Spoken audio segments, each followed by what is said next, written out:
Carlos III a Nápoles. Desde Nápoles vino el hombre diciendo, bueno, voy a darle un baño de ilustración a esa gente. Bueno, lo mató la chusma en La Coruña. Pero es que 16 generales fueron muertos por sus soldados. 16 generales.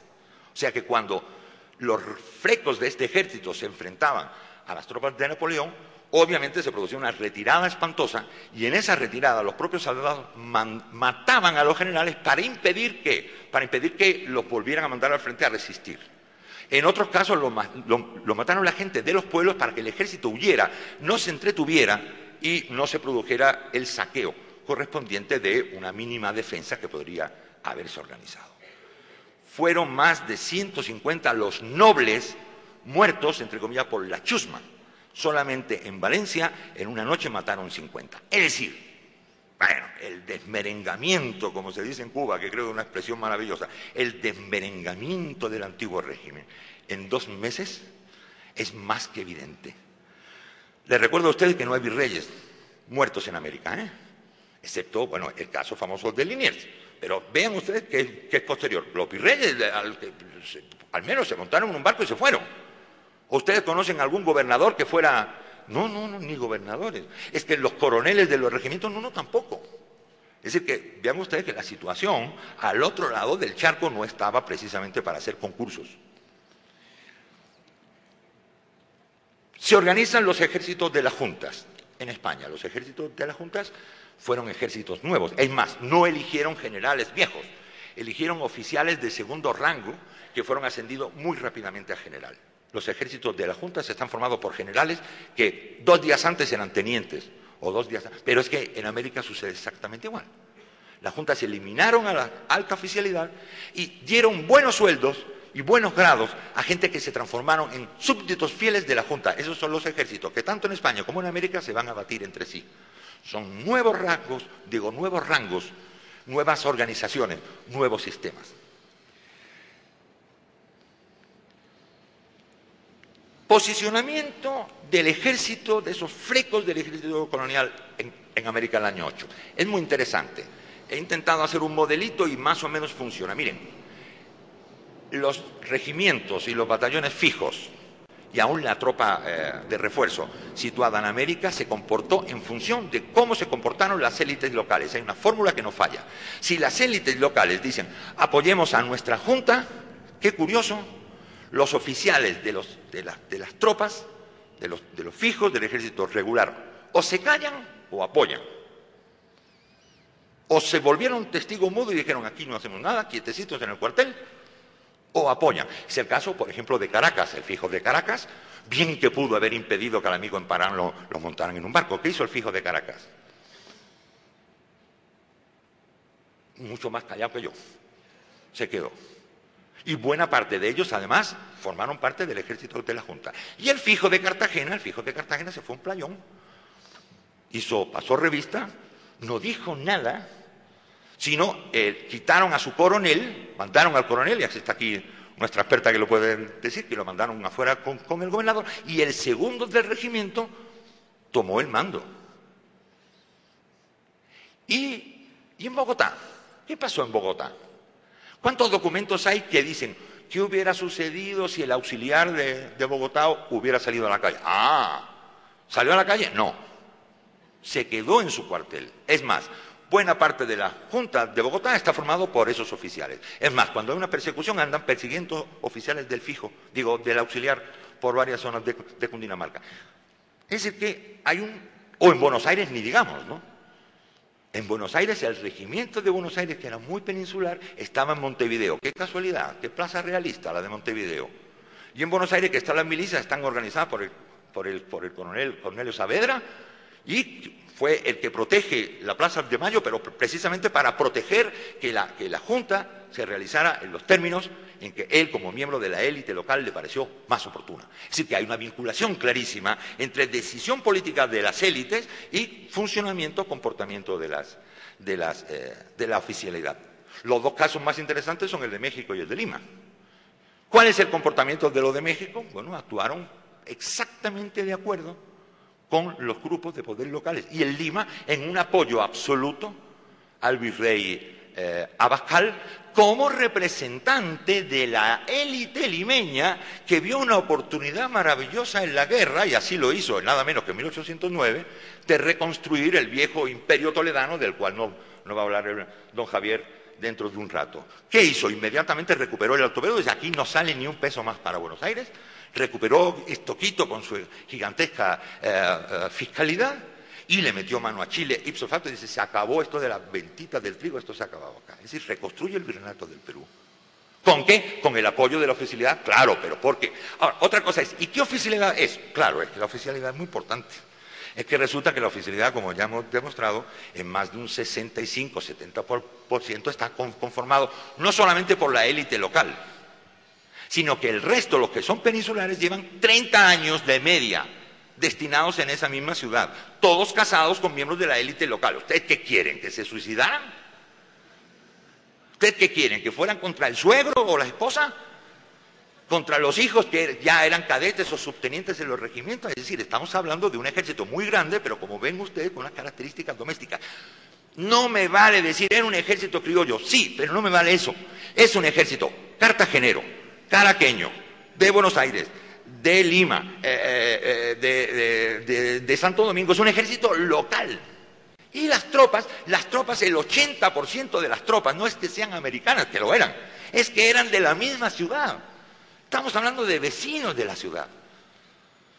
Eso nos cambia completamente el panorama sobre lo que uno pudiera pensar que es el ejército real, el ejército colonial en ese momento. Eso significa que la participación de la élite en el juego complicadísimo y complejísimo de alianzas, de luchas, de pugnas, de treguas que se organizan entre 1810 y 1815, pues evidentemente la participación no es afecto de ejército colonial, sino de ejércitos de las juntas, como personas que forman parte de las élites y que defienden, obviamente, sus, ¿cómo se dice?, sus objetivos. Pero es que inclusive en ese ejército que le hemos dado en llamar realista, a mí me encantaría, claro, es realista, pero más me encantaría llamarlo juntistas, es todo en plural, ejércitos juntistas. Pues nos encontramos que la élite es la que conforma la mayor parte de la oficialidad. Porque es que Goyeneche antes de 1808 era un militarote, que yo sepa era un gran hacendado, y los Tristán eran militarotes, que yo sepa eran grandes hacendados. Y el amigo Santa Anna, ¿qué era el amigo Santa Anna? El amigo Santa Anna era el hijo de uno de los grandes hacendados de la costa del Caribe mexicano, y resulta que 4 años después es un generalote. ¿Y qué me dicen ustedes del amigo Santa Cruz? Compañeros de Bolivia, ¿quién era Santa Cruz? ¿Y quién era Gamarra? ¿Quién era Gamarra? Perfecto desconocido en el Cusco, pero miembro de la élite cusqueña. Es decir, que en cada sitio estos personajes ya están ahí, están empezando a jugar su rol. Luego lo vamos a encontrar, después de 1820, subidos al gran cargo del triunfo militar y del triunfo nacional. Pero vean ustedes que sus orígenes son sumamente interesantes. Es el destilado de la sociedad americana. Por eso me da un poco de rabia cuando oigo decir que o hablar o insistir mucho sobre las consecuencias directas del mundo europeo sobre la independencia americana. Yo al revés, yo no hago sino encontrar características propias latinoamericanas sobre un proceso tremendamente propio, como es el de la construcción de la independencia en América Latina, con elementos propios. Quiero terminar para que no me mire mal Heraclio y cumplamos el programa y el espacio, con algunos datos con respecto a la Marina para que vean ustedes que no es exageración lo que les estoy contando. Mire, la Marina fue deshecha por su inmensidad. Los gastos de don Antonio y de don Carlos son muy terminantes. Mire, esas son las cifras de los navíos construidos, de navíos y fragatas construidos en la segunda mitad del siglo XVIII, y esos son los navíos prácticamente que están activos en el momento de la independencia. 148 navíos, 134 fragatas. Si pasamos a la siguiente, no, tienes que bajarla así con es una cosa muy rudimentaria. Ahí está. Estos son los astilleros donde se construyen. Vean ustedes qué interesante, el segundo astillero es el astillero de La Habana. Ahí están los situados mexicanos, ¿no? Construyendo barcos, pagando la construcción de barcos, y el resto de La Plata, tanto en Ferrol como en Guarnizo, que está en Santander, ¿no? Ahí tienen ustedes el volumen de los astilleros. ¿Otra más? Esa es la operatividad de los navíos. Esta es una gráfica importante. Vean ustedes, yo también tengo lapicito, vean ustedes cómo en la década de los 70 el número de navíos en activo si no lo veo mal, son ¿cuántos? 68, ¿no? Vean, 68 navíos en activo y todavía se siguen construyendo. Las verdes son los ritmos de construcción. Y todavía en el 90, vean ustedes, ¿no? Un número altísimo. En el 80, 71 navíos, ¿no? Pero vean qué pasa en 1800. Hay 33 bajas. 33 navíos que se dan de baja. Y ya la operatividad se ha reducido a ¿cuánto, no? A 34, ¿no? Y casi no se construye ya ninguno. En la década de 1800 a 1810, las bajas son inmensas. Ya en la siguiente, y me dirán ustedes, oiga, ¿y ahí qué pasó? Todos los barcos se hundieron, los ingleses. Vamos a ver otra. Con las fragatas, vean ustedes que es exactamente igual, pero vean ustedes que para 1820 no quedan fragatas ni quedan navíos. Han desaparecido todos. Vean los portes, vean que no estamos hablando de barquitos de vela. Vean que del periodo que nos interesa, es de la segunda mitad del 18, la mayor parte de los navíos, el 60%, son navíos de 78 cañones. Y que todavía hay, vean todos los que hay, mayores de 78. Hay algunos hasta de 130 cañones, uno construido en La Habana, que es el famoso Santísima Trinidad, que costó 3 millones de pesos. 3 millones de pesos porque ese barco, bueno, ustedes saben como el contratista, ¿no? Pues ya que estamos aquí, vamos a hacerle, pues ahora le ponemos otra maderita, pues ahora le hacemos esto, y así salió 3 millones de pesos en hacer el barco. O sea que son barcos muy grandes. ¿Pero qué tan grandes? Mire, este es el tamaño de un navío de 78, que no es el grande del todo, es el navío intermedio, del que más se hace. Vea el casco a escala humana. No es una barca de remos.